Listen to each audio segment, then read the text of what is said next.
Olá, pessoal! Tudo bem? Sejam bem-vindos ao canal Se Liga na História. Já imaginou um mundo onde o dinheiro literalmente brotava do chão, mas esse mesmo chão era regado com suor e sangue? Pois é, foi mais ou menos assim que começou a história do Brasil, uma colônia que Portugal decidiu explorar ao máximo.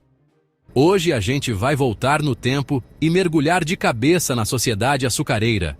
Vamos entender como um simples produto doce, o chamado ouro branco, criou uma das estruturas sociais mais desiguais e violentas da nossa história. E como isso, acredite se quiser, moldou o território e a alma do nosso país até hoje, deixando marcas profundas que sentimos no presente. Preparados? Então aperta o play e vem comigo. Tudo começou com um produto que, na Europa do século XVI, valia mais do que ouro: o açúcar. Ele não era apenas um adoçante, mas um artigo de luxo, uma especiaria exótica que demonstrava riqueza e poder. Portugal, buscando uma fonte de lucro para sua nova colônia, viu no Brasil a oportunidade perfeita. E o Nordeste, especialmente a Zona da Mata, com seu solo incrivelmente fértil, o maçapê e um clima quente e úmido, era o cenário ideal para cultivar a cana-de-açúcar em larga escala. Mas transformar a cana nesse ouro branco não era nada simples. Não se tratava apenas de plantar e colher. A produção exigia um investimento altíssimo e uma estrutura complexa, uma verdadeira agroindústria que dominaria a paisagem e a vida na colônia por séculos: o engenho. O engenho era o coração pulsante da colônia, uma pequena cidade autossuficiente. Tudo começava nos imensos canaviais. Depois da colheita, a cana ia para a casa da moenda, onde era esmagada para extrair o caldo, a garapa. Esse caldo seguia para a casa das fornalhas, onde era cozido em enormes tachos de cobre, um processo que exigia atenção constante para atingir o ponto certo. Depois de cozido, o melaço era colocado em formas de barro, os pães de açúcar, e levado para a casa de purgar, onde o açúcar branco escorria e se separava do mais escuro. Era uma verdadeira linha de produção. Uma indústria pré-industrial movida a suor e sangue, dependente de algo muito mais sombrio: a mão de obra escravizada.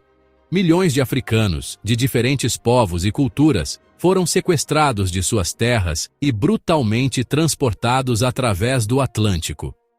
Amontoados nos porões dos navios negreiros em condições desumanas, muitos não sobreviviam à travessia.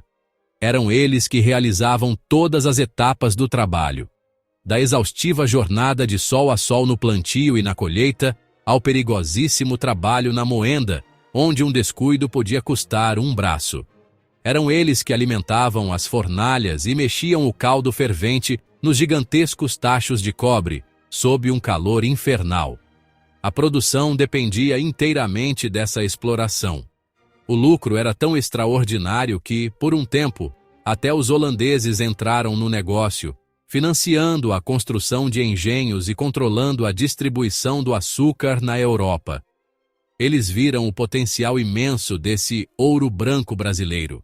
E no topo absoluto dessa pirâmide social estava o senhor de engenho. Ele era o dono de tudo: das vastas extensões de terra, das instalações, das ferramentas e, o mais importante para sua lógica de poder, das vidas das pessoas escravizadas. Sua autoridade era quase ilimitada. Um verdadeiro patriarca que mandava e desmandava, muitas vezes com mais poder local do que os próprios representantes da coroa portuguesa.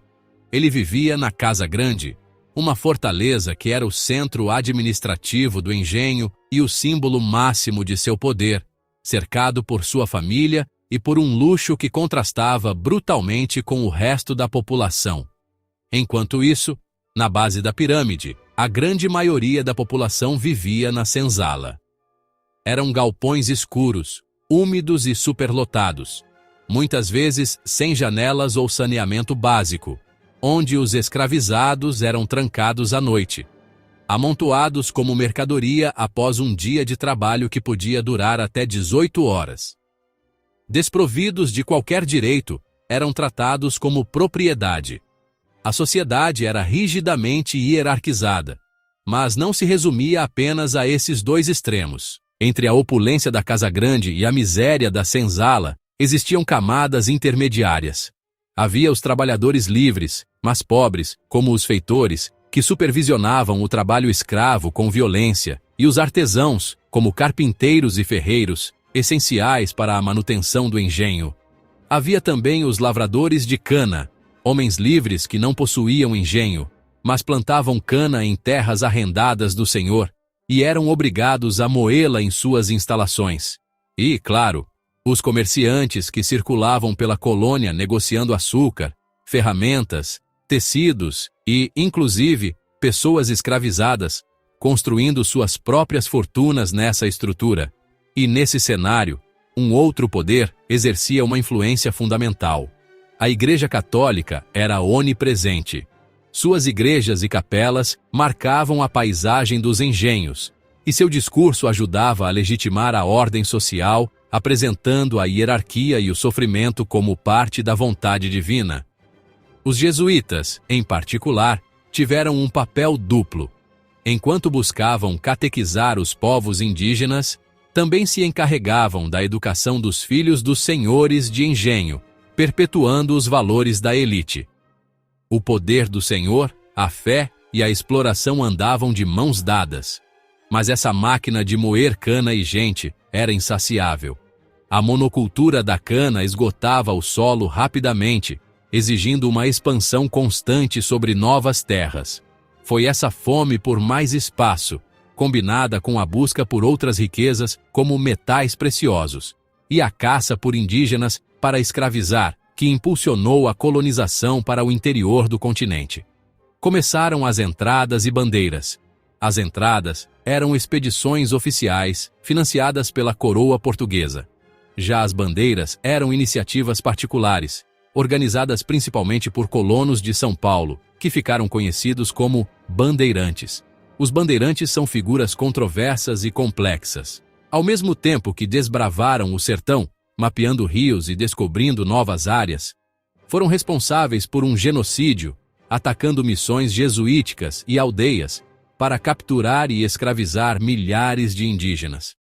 Enquanto eles avançavam, outra atividade econômica ajudava a ocupar o território: a pecuária. O gado, que fornecia carne, couro e força de tração para os engenhos, não podia competir pelas terras nobres do litoral. Assim, foi empurrado para o interior, para o sertão, abrindo novas frentes de povoamento. E foi justamente no rastro dessas expedições e do gado que, no final do século XVII, uma descoberta mudaria tudo. A descoberta de ouro na região que viria a ser chamada de Minas Gerais, e depois em Goiás e Mato Grosso, foi uma explosão. A notícia se espalhou como fogo, dando início a uma corrida do ouro, que atraiu uma multidão de portugueses e colonos de outras partes do Brasil. Essa migração massiva deslocou o eixo econômico da colônia do Nordeste para o Sudeste, fez surgir em dezenas de cidades do dia para a noite e alterou profundamente a demografia e a história do Brasil. A base da sociedade açucareira, com sua estrutura agrária, sua hierarquia rígida e sua dependência da escravidão, tinha, sem saber, pavimentado o caminho para essa nova era de exploração, mostrando como a busca incessante por riqueza moldou desde o início as fundações do nosso país. Então, pessoal, vimos como a sociedade do açúcar foi muito mais que um ciclo econômico. Foi um período que definiu os alicerces do Brasil. Uma economia voltada para fora, uma concentração de terra e poder absurda, e uma desigualdade social profunda, construída sobre a violência da escravidão. Essa estrutura, essa mentalidade, não ficou no passado. Ela ecoa até hoje na concentração de renda, nos desafios da reforma agrária e, principalmente, no racismo estrutural, que ainda marca profundamente o nosso país. Entender essa origem é o primeiro passo para transformar o futuro. Por isso, é tão importante a gente conhecer e refletir sobre ela.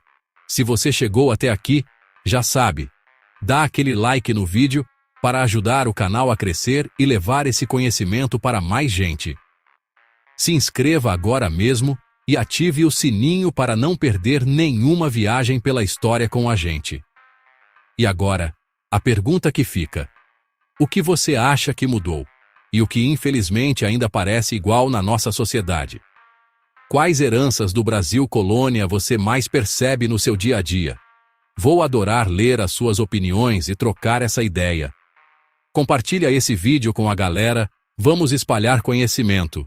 Muito obrigado pela sua companhia nessa jornada.